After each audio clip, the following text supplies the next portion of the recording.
بسم الله الرحمن الرحیم. السلام علیکم ورحمۃ الله وبرکاتہ. محترم مسلمانانو ورونو کتونکو، امید لرم چې روغ او جوړ به یې، الله خوشاله لره. ورونو، نن مې د فیسبوک په پاڼه باندې یو ویډیو کلیپ وکړ، نو ومې غوښتل چې په دغه اړه باندې تاسو سره یو څو خبرې وکړم. الحمدلله د ډېر وخت نه زمونږ دا دریځ را روان دی چې د جمهوریت، دیموکراسۍ، د اسلام سره د دین سره کوم تعلق نشته دی. البته د بېدینۍ سره تعلق شته دی، د لادینیت سره تعلق شته دی، ولې چې د جمهوریت په وجه باندې اسلام، دین اسلام هغه معطل ګرځېدلی دی. نو د لادینیت سره تعلق شته، سیکولریزم سره هغه ځان له مستقله موضوع ده، په هغې باندې به انشاءالله که ژوند وفا وکړله په هغې باندې به هم کله تفصیلي خبرې وکړو. خو نن مې د جمعیت علما اسلام ضلع مومن جنرال سیکرټري مولانا عبدالغفار صاحب یو کلیپ وکتو او ډېرې ښې خبرې کړې وې، ډېرې بهترینې خبرې کړې وې. نو ومې غوښتل چې د هغې په اړه باندې تاسو سره خبرې اترې وکړم. دا کلیپ تاسو واورئ. ورو زه خفه نه یم، زه خو خوشحاله یم او کاروان رحمان مسلمانان دي او خدمتدار چانه ښه کوي. په دې کې نه د کفر او د اسلام خبره شته دی او نه پکې د آخرت او د قبر خبره شته دی چې ګینې قبر کې به تا نه د اوټ تپوس کېږي. اوټ تپوس به زموږ نه همدې دنیا کې کېږي چې چاله دې ورکړی چې بیا دله سبا خدمت وکړي. تاسو د مولانا صاحب دا کلیپ واورئ، د مولانا عبدالغفار صاحب چې هغه په دې خپل کلیپ کې وایي چې دا خبره غلطه ده چې په قبر کې به د اوټ تپوس کېږي. یعنې د هغه د خبرو حاصل او خلاصه دا ده چې د اوټو د دین سره د اسلام سره کوم تعلق نشته دی. حالانکې همدا مولانا عبدالغفار صاحب په دې جمعیت کې و چې لږ وخت مخکې د جمعیت علما اسلام ضلع مومن بل یو عالم هغه دا خبره کړې وه چې په قبر کې به د اوټ تپوس کېږي. خو هغه وخت کې مولانا عبدالغفار صاحب د دې رد نشو کولی. ولې؟ ځکه چې مولانا عبدالغفار صاحب په خپله باندې په جمعیت علما اسلام کې و. نن چې کله هغه جمعیت علما اسلام پرېښودو، نو هغه نن دا حق بیان کو، دا حقیقت چې کوم دی هغه د خلکو ته ښکاره کو. او کله چې دی په جمعیت کې و، نو دا جرأت د نشو کولی چې دی حق ښکاره کړي.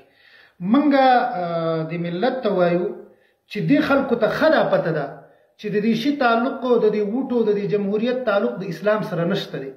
خو چې هر کله دوی په جمعیت کې دي او دننه د دوی مفاد دي، نو هغوی هېڅکله دا خبره نشي کولی چې د دې ووټ تعلق د جنت او جهنم سره نشته دی، د دې ووټ تعلق د دین سره نشته دی. خو چې کله دا خلک جمعیت پرېږدي، نو دا حقیقت دوی به د ملت ته څرګندوي او دا حقیقت د ملت ته وړاندې کوي. لکه نن چې مولانا عبدالغفار صاحب دا حقیقت وړاندې کړی. نو موږ وایو چې الله پاک دې د جمعیت علما اسلام نور علماو له هم دا توفیق ورکړي چې دا حقیقت بیان کړي او دا حقیقت خلکو ته ښکاره کړي.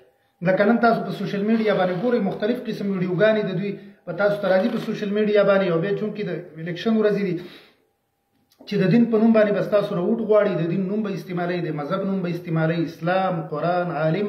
مخکې ویډیو کې ما دا خبره کړې وه. خو دا دوی ته پته ده چې دا موږ غلطه کوو. خو چونکې دلته سیاسي مفاد دي، نو د سیاسي مفادو په خاطر باندې هغوی د دې خبرو نه نشي اورېدلی او هغوی به خامخا دا خبرې کوي. خو چې کله خپل منځ کې خفګان پیدا شي او جمعیت علما اسلام نه دا خلک بار شي، نو دا حقیقت دوی به خلکو ته بیانوي. نو دا خبره معلومه شوله چې په جمعیت علما اسلام کې څوک حق نشي بیانولی. که یو خبره یو سړي ته حق معلومه شي، خو چې دی په جمعیت کې و، نو دی دا حق نشي بیانولی. البته کله چې دی د جمعیت نه وځي، نو بیا آزاد شي، دی بیا دی کولی شي چې دی حق مسله بیان کړي او حق خبره بیان کړي. نو زمونږ نورم امید دی انشاءالله ته وایم چې انشاءالله د دعوت دا کومه سلسله روانه ده، نو دې ته دوام ورکوي، کوشش وکړي چې د دعوت دا کومه سلسله ده زمونږ استاسو دا نوره مخ په وړاندې باندې لاړه شي. انشاءالله ډېر ښه ثمرات چې کوم دي په هغې باندې مرتب کېږي. موږ او تاسو ګورو نن د مذهبي ګوندونو نه علاوه چې نور څومره ګوندونه دي، هغوی ټول دا خبره کوي، د هغوی په ذهن کې دا خبره کېناستله چې د ووټو د جمهوریت او د اسلام سره کوم تعلق نشته دی. او حتی چې خبره دې حد ته راورسېدله چې د جمعیت علما اسلام غټ غټ خلک چې کوم دي هغوی په دې باندې قانع شولو چې د ووټ د اسلام سره کوم تعلق نشته دی. په قبر کې به د ووټ په باره کې، په آخرت کې به د ووټ په باره کې تپوس نه کېږي. نو ملګرو ته وایم چې د دعوت دا کومه سلسله ده دې له دوام ورکوي، مخ په وړاندې باندې دا بوځي. انشاءالله تعالی نور هم ډېر ښه ثمرات په دې باندې مرتب کېږي. او دعوت چې کوم دی په مثبت انداز باندې د ناانصافیو څخه کار ماخلئ او د انصاف په بنیاد باندې د دعوت دا کومه سلسله چې ده دا مخ په وړاندې باندې